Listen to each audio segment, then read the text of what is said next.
If you want to import data from an Excel sheet or CSV file, you push the import button here, and then you select the file. So I've prepared an Excel sheet here. So if I click on that, it's going to preview the data.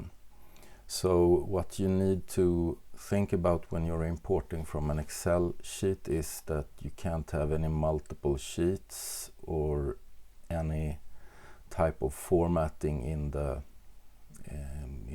table. You can have a header that describes what comes after in this column, and then the data. And keep in mind that the item number has to be a unique value. You can't have two that are the same.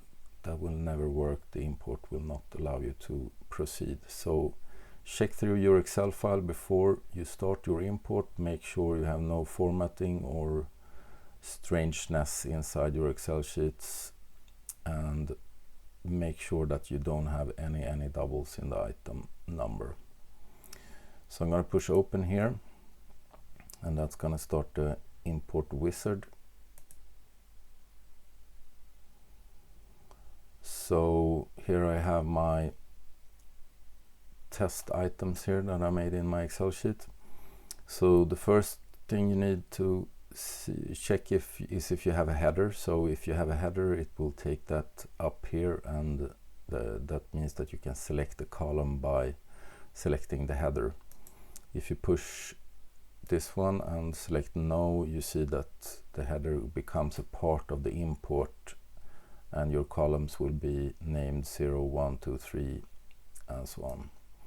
So in my case, I want to have this set to yes. If you have a CSV file instead of an Excel file, you can set the separator here. So it can be comma, tab, semicolon, or whatever you have in your file format as a separator.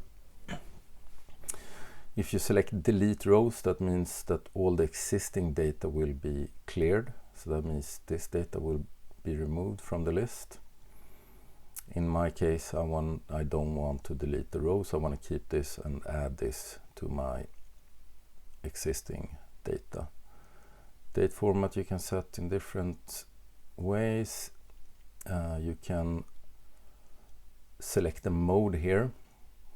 So add means that you're adding this data to the existing data. Update means that if there is an item number that is the same here in the existing data compared to the Excel file, it's going to update that value. So it could be that you added a new barcode or changed the price or whatever.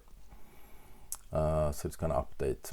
And update and add will add new items coming from the Excel sheet and update existing ones if there have been any changes.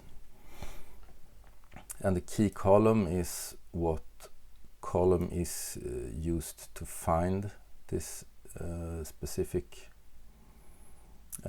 unique value. So in this case it's going to be article number. So item number and article number is the same thing here. So now we're going to map these different fields. So the first thing I'm going to do is to select the item number here, item number, article number, and the second is the barcode. So we'll select barcode 1 here for barcode 1, and then the only other value I have here is item text. So I'll select article text, sorry. So I'll select article text here. What you can do also is, if you have a fixed value somewhere that you want to always enter, you can push the drop down here and then set constant value. So I'm gonna set the description here. So this is an additional description you can have. This is the main description of the item. So I'm gonna just say that this is a new item here. And then I push import, and you see that 3 rows were processed, and I push OK, and now I have my new rows here in my database.